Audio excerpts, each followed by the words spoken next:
You're listening to the St John's Diamond Creek podcast. This episode presented by Senior Minister Tim Johnson.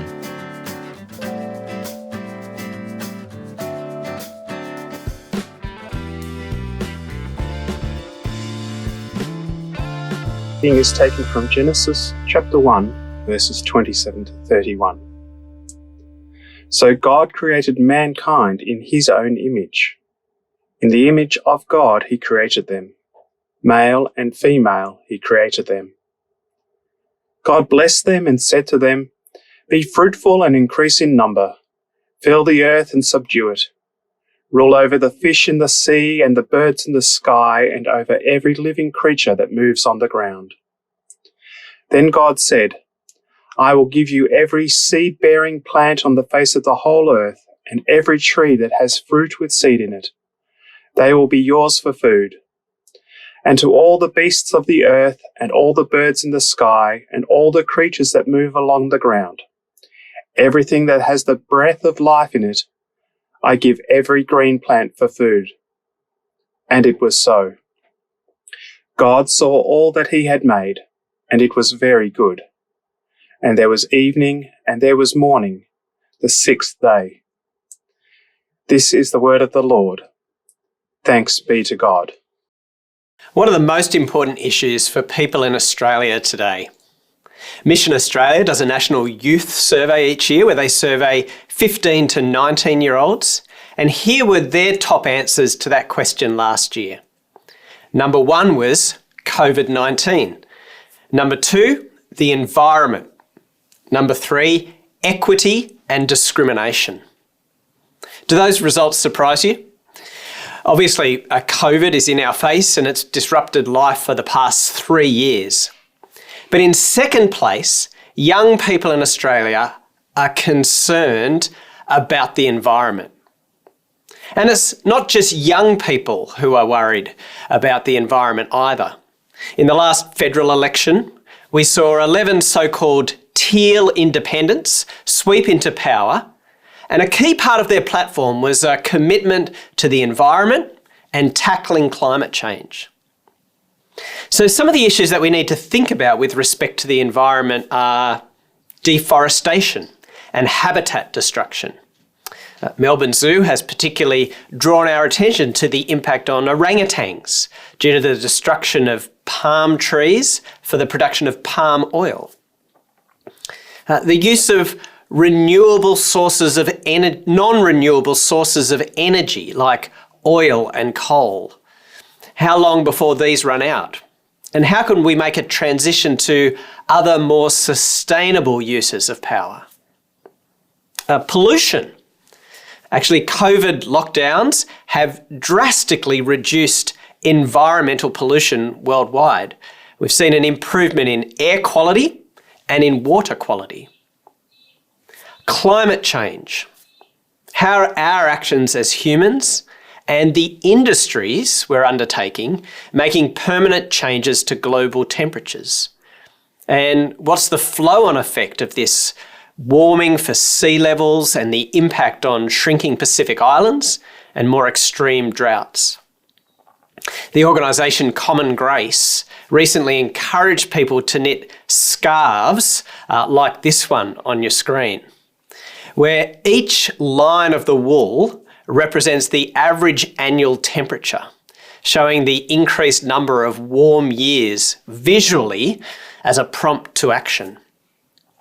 Now, I recognise that in a church as large and as diverse as ours, there'll be a range of views on these issues. Thankfully, Kirk taught us last week about disagreeing well. But whatever our personal views are, we can't deny that it's an important matter to think about. And as Christians, to think about from a biblical perspective. What does God have to say about the environment? What does God have to say about our role and responsibility to the environment? Should the Bible and our faith in Jesus make us more or less concerned for the environment? So I want us to trace through the Bible story to think about this. to reflect theologically with you, and also to think about practical actions that might flow out of this. Whose world is it? A key place to start as we think about the environment is Psalm 24, verse 1. The earth is the Lord's, and everything in it, the world and all who live in it. As Christians, we believe that the world belongs to God and He is the owner of it. This introduces the idea of humans as stewards or caretakers of creation. Now, when I was a red P-plater, my friend Matt lent me his red Nissan Skyline for a week. So for that week, I was the steward or the caretaker of his Skyline. Now, I could have redlined it, I could have done burnouts, I could have taken it off-road rally driving, but none of those things would have been good stewardship of the car, which didn't belong to me, it belonged to Matt. And because of my friendship with Matt, I didn't want to do that to his car. Well, so too with creation. It belongs to God. We don't want to trash the environment because we love and respect its owner. The Evangelical Declaration on the Care of Creation puts it like this: because we worship and honour the Creator, we seek to cherish and care for creation. I was struck as we were listening to Uncle Dave Wandon at the Gawa Wurundjeri Resource Trail, where we went as a church recently, where he was emphasising that Indigenous Australian culture thinks in these terms too, that they are stewards of the creation and looking after it but not owning it. In God's grace, He has shaped their culture and thinking to be aligned with this biblical view. And our Western culture can actually think differently. We can think strongly in terms of ownership of my land and having rights to do what I want with my land, which is less aligned with the way that the Bible speaks about the environment. Now, our role as caretakers is spelled out in the creation accounts in Genesis 1 and 2. We see in Genesis 1 that God exists before the world does. He's independent of the world. And with His creative power, He brings all the world into being, its landscape and its creatures. And in Genesis 1:28, He puts people in charge of the world under Him. God blessed them and said, "Be fruitful and increase in number. Fill the earth and subdue it. Rule over the fish in the sea and the birds in the sky, and over every living creature that moves on the ground." It's important that we think about this verse because it's been blamed as causing the environmental crises that we see in the world. So Professor Lynn White blamed Christian theology for normalising the exploitation of the world. That in giving humans dominion and rule over the creation, this has meant free rein to do what we want. And the outcome has been environmental disaster. Now, we Christians do need to own our poor stewardship of creation at times, no doubt. But I would argue that this is a misreading and a misapplication of God's word, rather than God's instructions directly leading to this outcome. Again, the world doesn't belong to us to do what we want with it and to exploit. It belongs to God, and to live rightly in relationship with Him and with His world means exercising good care and sustainable rule over His creation. If we move forward into Genesis 2, we see that human beings are formed out of the same stuff as the creation. Adam is formed by God out of the dust of the ground, that we're part of the creation and we share a kinship with it. And when God places the man Adam in the Garden of Eden, his job is to look after the earth. He's told to work it and care for it. Not work it, exploit it, and take everything you can from it. Work it and care for it. We could unpack further the way that God builds Sabbath rest into creation. Not only are humans to rest from work, the land is to be given rest. There are Sabbath years where the land is to lie unused and fallow. It's not just about maximising profit and exploitation, but about responsible and good caretaking of the creation. Now, I can emphasise this further by contrasting with two non-Christian ways to think about the environment. One wrong view is what is called pantheism, or everything is Godism. This view treats the universe as itself divine and imbued with power.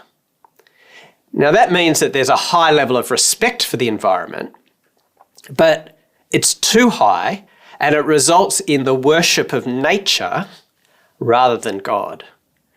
Sometimes you hear people speaking of the universe directing their path. And this view fails to distinguish the creator from the creation. I was once at a party and I spoke to a Christian who drifted unhelpfully into this view. He spoke to me of breathing in God. No, that's to limit God and to constrain him within his own creation. When we look at the creation, we do see God's invisible qualities. We see his eternal power and his divine nature, to use the words of Romans 1:20. But God is not in creation. It bears the marks of his power and glory because he made it. Another wrong view is what's called dualism, or two-thingism. This separates out God and the spiritual too much from creation. It treats spiritual things as good and physical things as bad. And so it can undervalue the environment and think that it's not important. But Christianity avoids both of these things as we think about the environment. God is separate to creation, but he's intimately connected with it. He hasn't just made the world and left it to run by itself. He sustains it and he keeps it running. And it's good because God made it. He made it good and he loves it and he cares for it. So what's gone wrong? If God made the world good and placed humans in charge of his world, why are there environmental problems? Why is there pollution and deforestation and global warming? Well, the answer is human sin. The Bible is clear that we human beings don't live life the way that God intended for us. We reject his good rule over us and disobey his commands. We don't love each other like we're supposed to, and we don't rule over the creation rightly, wisely, and well. Regardless of your political views, as Christians, we have to acknowledge our part in the damage to creation. And in the Bible, because there's a connectedness between humans and the environment, and because humans were put in charge of the world to rule it well under God, the fate of creation and the fate of humankind are intricately bound together. Here's how Paul puts it in Romans chapter 8, verses 19 to 21. For the creation waits in eager expectation for the children of God to be revealed. For the creation was subjected to frustration, not by its own choice, but by the will of the one who subjected it, in hope that the creation itself will be liberated from its bondage to decay and brought into the freedom and glory of the children of God. The creation is groaning and frustrated as a result of human sin. But there's hope for creation. It will be set free when God brings his plans for humankind to fulfillment. God remains passionately and lovingly committed to his creation. He loves it so much that he entered into it himself in the person of Jesus. Jesus takes on human flesh and enters into the creation. He swims in its waters and walks along its grassy hills. He breathes in the warm summer air and enjoys the fragrance of flowers. He looks up at the vastness of the stars in the night sky. The incarnation of Jesus shows the commitment of God to creation. And Jesus dies on the cross to deal with our sin and rejection of God, which includes our failed stewardship of creation, corporate and systematic sins and failures, and also individual neglect and indifference.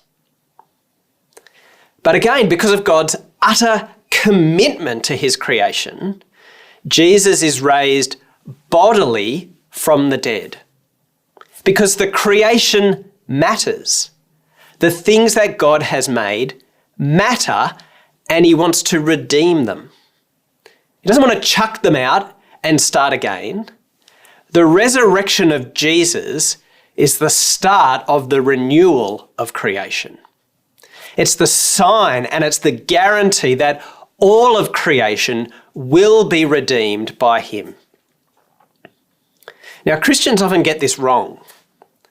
I spoke at a young adults conference years ago with a guy called Jared McKenna, who's a Christian environmental activist. And he was planning an interstate trip with another pastor and sharing his decision to drive rather than fly due to the lower environmental impact. And this pastor said to him, "Why, man? It's all gonna burn."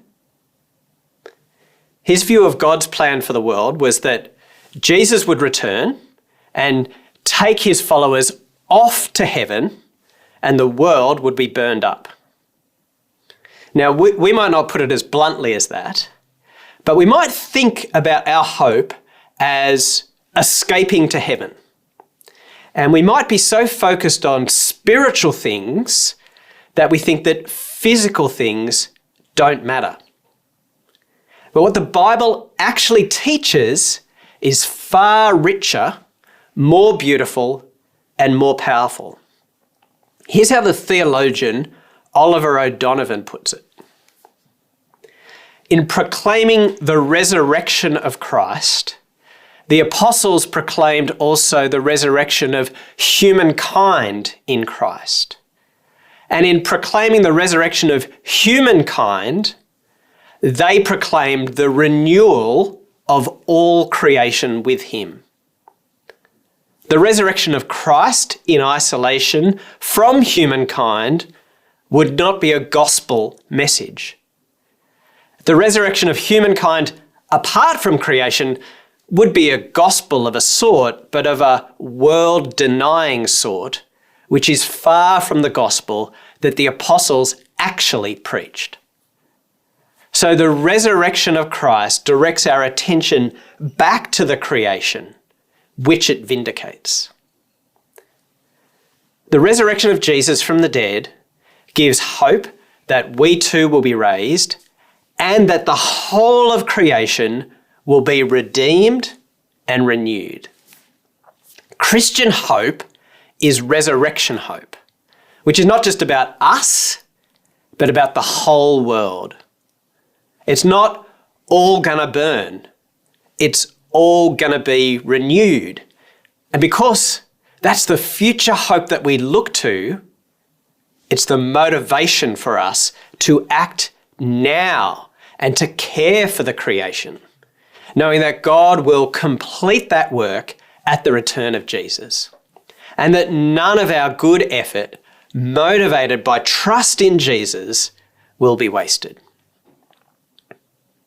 So what does this mean in practice? Firstly, we need to trust God with the environment. When I was growing up, there was an advertising campaign with the slogan, "Save the planet."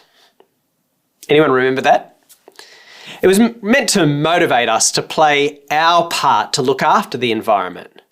And that's a great intention. But it's overstated.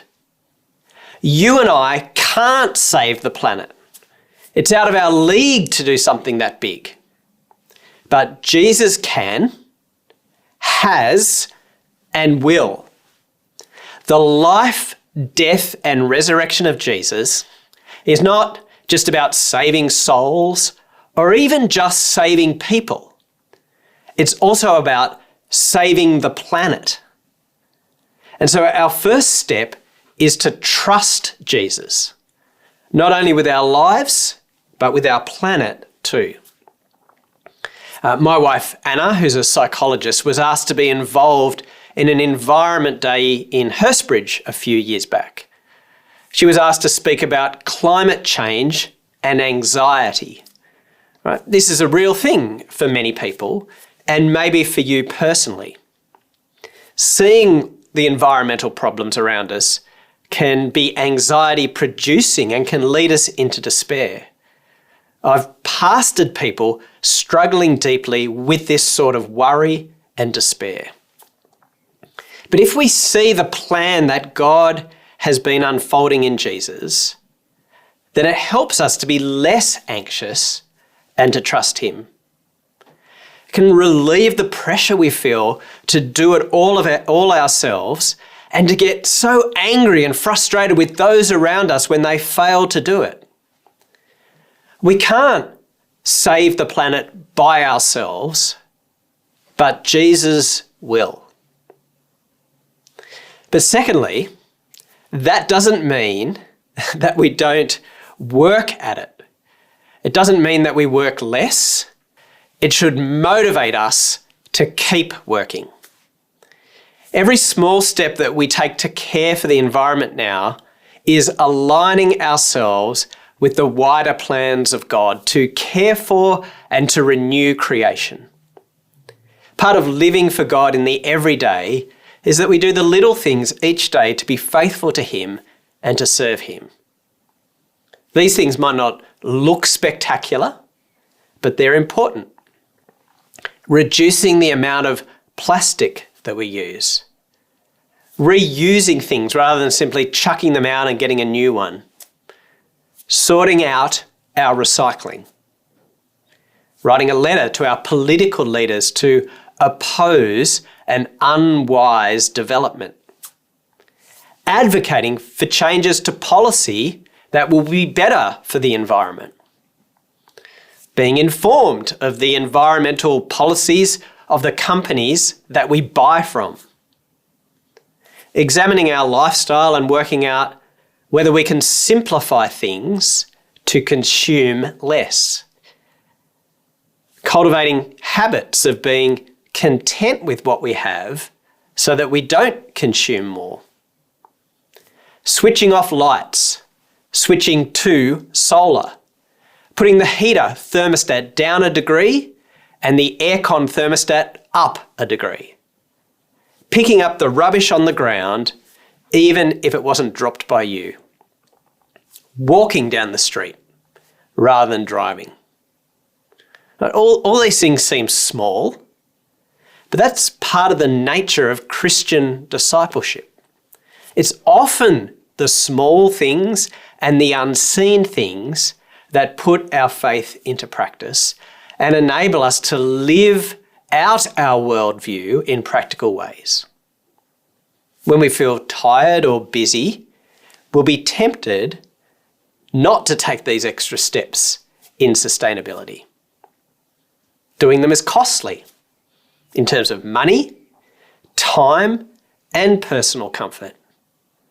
Well, that too is the nature of Christian discipleship, as we follow Jesus and don't just go with the flow. As a church here, we're starting work on a sustainability policy so that we can begin to think about actions that we as a church could take to reduce our impact and be more environmentally friendly and sustainable. Again, it will be about small things that we can do and should do, driven by our love for God and the world He's made. God made the world and He's passionately committed to it. And He's made us to be caretakers and stewards of His creation. We can't save the planet, but Jesus will. And so we need to keep trusting Jesus and keep caring for the good creation in real, practical, and everyday ways. Thanks for joining us. If you'd like to subscribe to this podcast, you can do so in Apple Podcasts, Google Podcasts, Spotify, or wherever you get your podcasts from. Just search for St. John's, Diamond Creek.